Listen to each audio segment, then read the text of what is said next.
the voice of freedom. This is the Real Talk Radio Network.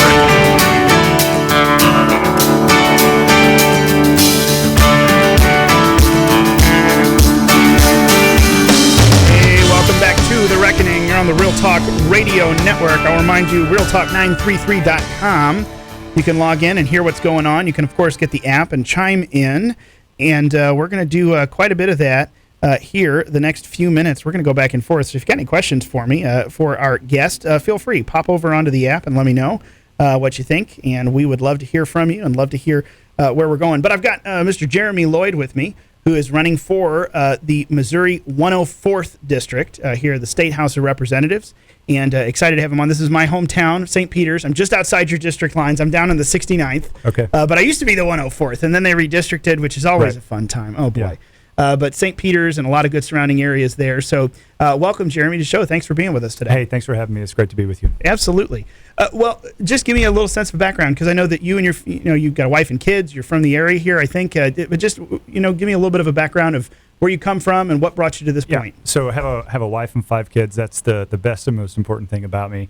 And I actually grew up in East Tennessee, and so just outside of the Knoxville area. I lived there for about 25 years. Then moved to school. Once I finished my bachelor's degree, I went and actually got a master's degree in theology at Southern Seminary in Louisville, Kentucky, and met my wife there. Got married there, and so she is from St. Louis. She's from the Wildwood area, born and raised there. Her parents actually still live in the same house they brought her home from the hospital in. So long time there, and then they say when you marry a girl from St. Louis that you end up moving back there, and that's exactly what happened. And so we looked around for houses and ended up finding one in St. Peter's, and we have just, we love it there. I think St. Peter's, St. Charles County is it's just the crown jewel of the state of Missouri. I'm a bit biased, but I think I'm still right. But we just love it there. We do have 5 kids. We had just had our third when we moved into our house about 8 years ago, and have had a couple more since then. So total of 5. It's a lot louder than it used to be, but it's a lot of fun. I believe it. Well, even 3. We only have 3, and it's a lot louder than it used to be. So I can't even imagine 5. I guess just get you going. But no, I agree. I've always loved St. Charles County, lifelong St. Charles County resident, except for some work excursions outside the state. But especially during the years of COVID there, Sweet Beulah Land is what I started calling it, just to taunt some of my St. Louis County friends. We can go wherever we want, do whatever we wanted. But oh boy, well, that's really good. And so once we moved here, I had like I said, a master's in theology, and decided I was going to move here to be a pastor, and that was actually what I moved here intending to do. And so the denomination I belong to puts a lot of money into church planting and what they call church replanting or church revitalization, churches that are dying and want to just send somebody there to be faithful and just plan to be there long term and hopefully help the church grow back to health. And so I did that kind of as an assistant and as an interim at time, and it just never really worked out full time. And so we prayed about it, and I just felt like God wanted me to go back to school. So I'm going to school at Midwestern Seminary in Kansas City, getting ready to finish up a PhD in ethics and public policy. And so that's it, depending on how fast I write, with wife and 5 kids, full-time job, and running a campaign that, you don't get to write as fast as you'd like to. But I'm writing my dissertation on President Lincoln's view of human dignity and applying sort of the basic principles that President Lincoln believed in to actually the issue of abortion. And so I think that there's some similarities in just the basic human dignity issues that he believed in. Obviously, his issue was slavery, but that can be applied towards the issue of abortion. I'm a fan. You're getting into territory. I worked for Phyllis Schlafly for a number of years, and she had a lot of connections there when she talked about her pro-life work, and the same thing, hearkening to some of the early abolitionist movement and a lot of the same principles. It was exciting. So I always, my historical fancy gets tickled there, and I get excited. We could have a lot more conversations, it sounds like. And so what ended up happening was I've always loved American history, especially presidential history, and so I was just always reading about stuff and just got really interested in it, and ended up making friends with a few guys around town who were in the policy world. And then just as I was working towards this in school, just started thinking, man, I wonder if that's something that'll ever really pop up. And sort of 3 things sort of came together at once, and one of those being that Phil Cristianelli, who's in the House district now, he's termed out, and he can't be in the House again. He has run for Senate, but he can't run in the House again, so seat's open. Getting ready to finish school, and so I'm not in the middle of a whole working on a PhD, and then I have a job now. My previous job when I was here, I've worked in the medical field, worked for an ophthalmology practice to manage part of our offices for over 3 locations, and then I work now for a company called Child Evangelism Fellowship over in Warrenton, and so it's actually the largest children's ministry in the world. We have ministry in almost all but about 12 or 14 countries in the world. And so we get to share the gospel with millions of kids a year. So I'm an editor there, so I'll edit anything from newsletters and magazines to, we actually have an animation studio, so the scripts for the animations, we have podcasts, and we get to edit that. And so it's just a ton of fun. But they're very generous and very kind, and so they were willing to work with me if I were to be elected and to have to work that type of a job while going up to Jeff City and everything. So they agreed to that, and so all of those things kind of came together, and it just really felt like God wanted me to hop in the race, and so that's what we did. That's awesome, and that's one of the big barriers to entry, especially with a part-time legislature here. It's great. We don't have a bunch of people messing around with our state government and our tax money all year round. That's kind of nice. Yeah. But unfortunately, that means part-time legislature comes with part-time pay. You got to be able to have people who can work with that. Otherwise, we end up with a lot of lawyers, a lot of folks who've been there too long because they're retired. They can afford. Nothing against lawyers or retired folks. But it definitely it eliminated a lot of the working young men and women of America, of Missouri, to be able to participate. That's a hard thing. That's a hard hurdle. Yeah, and if you don't own your own business. And I'm a pretty average guy, so I'm not anything special necessarily. Like I said, I'm a husband. I got 5 kids, and so that's the main thing about me. And so as far as you said, I'm not a lawyer, not a doctor or anything like that. And so the part-time pay is something to struggle with. But and the biggest thing for me though is actually my wife and kids. And so I know some guys have kids and they go to Jeff City. It's about half the week for half the year. And at first, when we first started thinking about it, it was just a hard no for me. I wasn't going to be away from my wife and kids for that much, and my kids just need their dad. And so I just started thinking. I was actually driving right out here on I-70, and just thought, well, I wonder if I could take them with me to Jefferson City, and I wonder if anybody has ever done that before. So I started talking to a few guys, and a few of them had done that before and said they loved it. And it's not ideal. He said, sometimes we're eating supper sitting on the floor in my little bitty office at the Capitol, but it's a great life, and the kids enjoy it. It's something they'll grow up thinking fondly on and everything, and you get to do a little bit of good while you're there as well. Yeah, absolutely. No, I know a lot of reps that have done it before in the past. It's certainly a nice thing to see a family doing it together. Yeah. And not just an individual, but I guess that leads in. I mean, I'd love to learn what are some of your top priorities, because it came together, an open seat. It's been on your mind, an opportunity, but what are some of the things you'd like to accomplish? Because in Missouri, we're in this very interesting place where we are a very conservative state, right? But we still have an obvious divide between a more grassroots style conservatism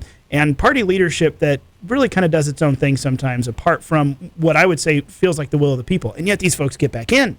And it seems like this strange dichotomy. So coming into that situation, it's always very interesting. I'm curious what someone's priorities are. What are a couple of the key things, or 3 or 4, whatever your list is, that you would like to see accomplished or taken out, or whatever it is? I'm curious what your primary platform is. So my main focus is stronger families. And so it's not a big, sexy platform and real flashy or anything like that, but I believe that outside of the gospel of Jesus Christ, the main thing that can help heal so many of the issues that we have in our state and our country is healthier families, because the way that the family goes is going to be the same way that society goes. And so the first and most important thing to me is making sure that all of the members of our family are born, and so doing whatever we can to protect unborn life, and also at the same time taking care of mothers who find themselves in crisis. We don't want any woman out there feeling like she has to make a decision like that. We want to support unplanned pregnancies and things like this to make sure that they have everything that they need to be successful here in life.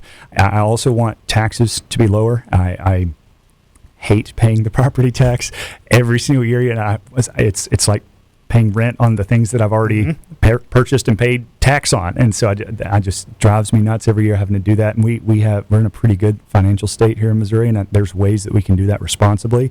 And so I want to get the taxes lower. I think Jefferson City needs to go on a diet, and that we need to keep more of our money in St. Charles County and all the other counties that are paying taxes.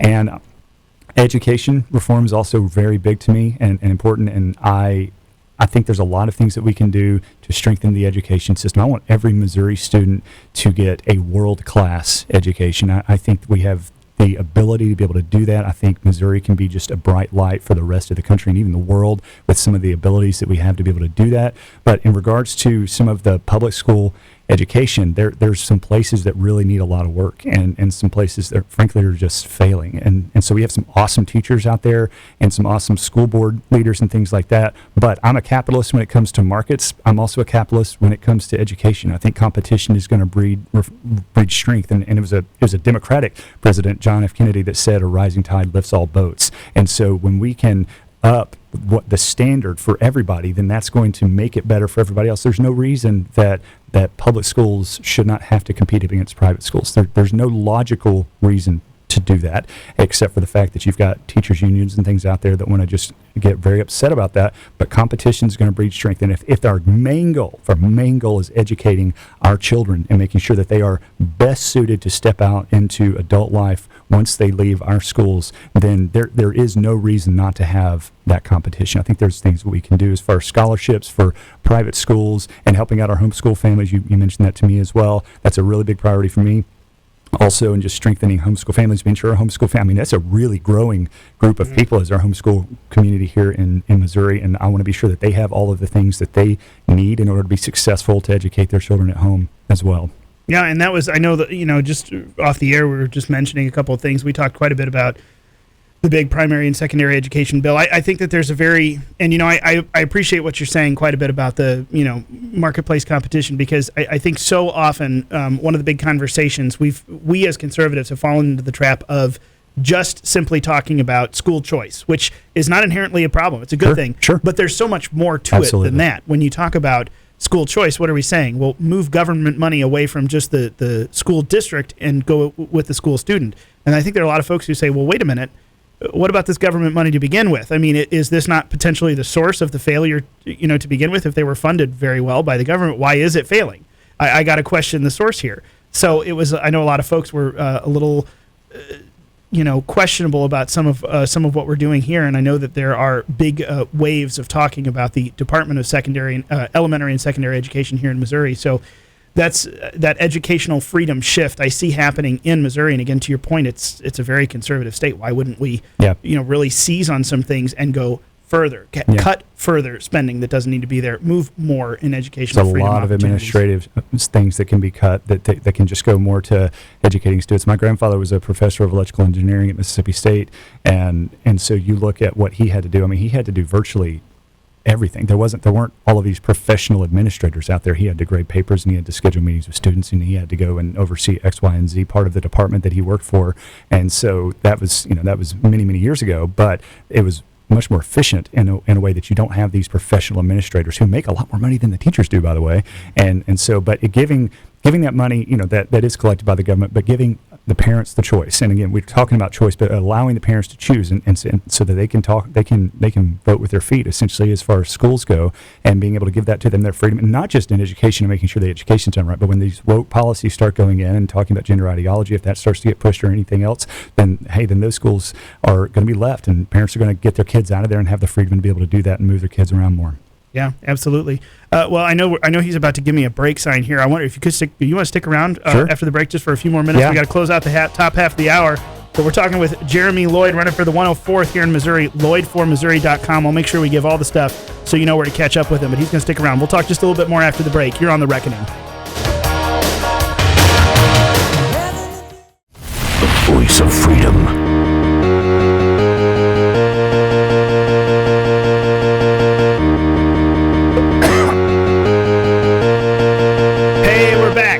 On The Reckoning, and I always like to cough right when Fish takes the mic live, so we're continuing that habit here now, but we're going to keep going just a few minutes here, final minutes of the show, and I've still got Jeremy Lloyd with me in studio. We just the segments, even when you pick the long one, they just disappear when you get into good conversation with people. So it goes fast. It goes really fast, but no, I appreciate your perspective and where you're coming from so far, and it's I say so far, where you're coming from, what we've discussed so far, but yeah, one of the things I had mentioned, and just get your take on it, because again, I know that we've got a lot this year. I think there's a very interesting slate of folks running statewide on the big ticket items, governor, lieutenant governor, secretary of state, and then also down in the legislature to replace them. This year more than ever, I feel like we really saw a big divide open up between kind of the Freedom Caucus, style, the grassroots style of conservatism, and the folks who just, this is how the system, a little bit more of that. A lot of people who,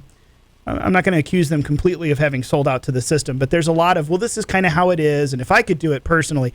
And I thought, no, like if who is supposed to change that? Yeah. The people we sent. So I don't want to hear this as an excuse. I want to hear what you plan to do. And I know you can't just beat your head into a brick wall and be wrong. You won't get anywhere. But also, don't excuse that this is how the system is. So we've had a big open up there with initiative petition reform, Correct. A big one that didn't get through. So, I mean, I wonder on your take. I'm not trying to put you in the spot. Are you going to join the Freedom Caucus? What you can do? But, I mean, what was your take on the initiative petition form that went down? I think I probably know, but I'm just kind of curious. That's a biggie. I like a lot of the guys who are in the Freedom Caucus and have some respect for those guys. And so I was devastated, would not be too strong a word to say, when we did not get IP reform through. And I mean, it was almost catastrophic error not to get that through. And it was a failure of everybody. We, as you said, it's a conservative state. Where's the conservative principles? And it's been a failure for years to not get that done. But this year, of all, when we're staring down the barrel of what could be huge in mattering to us. Yeah. I mean, and we're talking an issue of life and death here. And so I'll talk about my dissertation just for a second. In my dissertation, I'll argue that it is fundamentally American to protect unborn life. The Declaration of Independence and the Constitution give us the right to life, liberty, and the pursuit of happiness. The Constitution has this life, liberty, and property. And President Lincoln believed, as he believed, Thomas Jefferson believed, and John Locke, who was before Jefferson and was influential on him, that those three things, life, liberty, and property, are in sequential order. It's not as if you say, well, I had potatoes and carrots and broccoli for supper. There's no necessary order of those, but life, liberty, and property necessarily come in order. You first must be able to have liberty before you can have property, and you first must have life before you can have liberty. Life, liberty, property, in that order on purpose. And all human rights crises in the world happen because those three rights get inverted somehow. With the issue of slavery, of course you have the right to own property. Nobody's arguing you don't have the right to own property, but that right cannot come at the expense of somebody else's liberty. And in the same way, those who advocate for a pro-choice view, they mix those up as well. They put liberty above the issue of life. Nobody's arguing a woman doesn't have liberty over her own body, but she doesn't have liberty over someone else's body. And so it's if it is a child in the womb, then it is a citizen of the United States of America, and it has the right to life. And for our legislators to fail us on this, it was catastrophic. It was irresponsible. And if it gets in the Missouri Constitution, I mean, it's going to be extraordinarily hard to remove. It might be there for a generation or more. And so the fact that they didn't get it done was a colossal failure. Yeah. And so to be a conservative means that we're conserving something. And to be a conservative means, being a Republican is bigger than being a conservative. You can be a centrist Republican, that type of thing. To conserve something, it means to take care of some things that are good and true and beautiful, and life being the chief among those. We are created in the image of God. Life is precious because God has stamped us with his image, and we are thereby in his image. We have value because God has placed it upon us. And to allow it to be destroyed, to allow it to be cast aside, is one of the greatest tragedies of our time, and it's the human rights crisis of our time right now. I absolutely agree, and I appreciate hearing it from you. That and of course, first of all, this is you're honing in on one of our initiative petition issues facing us. This is, you can even back it up further. Just the whole, what do we place in our Constitution, and how high is that burden to get across? It opens us up to all sorts of things. But what you say reminds me, talking about how being Republicans even broader than being conservative.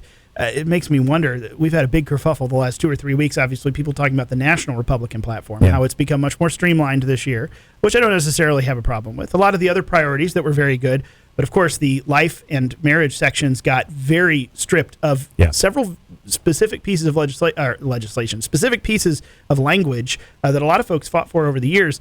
I wonder what your take is on that. If you think this is a devastating problem, or somewhere in the middle, or really not that big of a deal compared to some of the other. I'm just kind of curious your take. Obviously, this is the national level. You're running for state rep here in Missouri, but and so insofar as anyone cares about my opinion at national politics, I was disappointed, especially for the life issue being stripped down. And I heard one of your shows earlier, and where you said it's not saying that we should have worked children. It's just saying that we're pulling back. But I think especially with the pick of Senator Vance, and I don't have I I like a lot about him, and there's a few things, he's in favor of the abortion pill, mifepristone, and which is, I believe, somewhere around the neighborhood of 70% of abortions in the country are because of that. And so that was something I was disappointed to see. I want to see a full value of life, unborn life in our country, and so I think that comes a little bit short of it. I was disappointed in that. There was a lot of good that came out of the Republican National Convention and things like that, but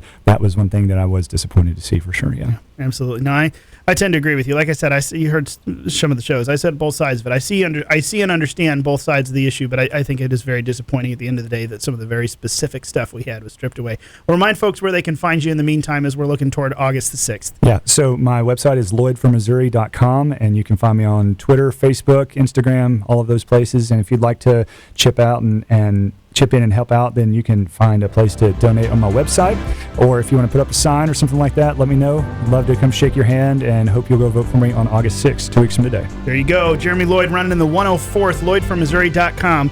Thanks, Jeremy, for coming in. Thank you, folks, for being with us today. Great show on The Reckoning. I'll be back tomorrow at 4. Mark Levin's going to take you off into the evening.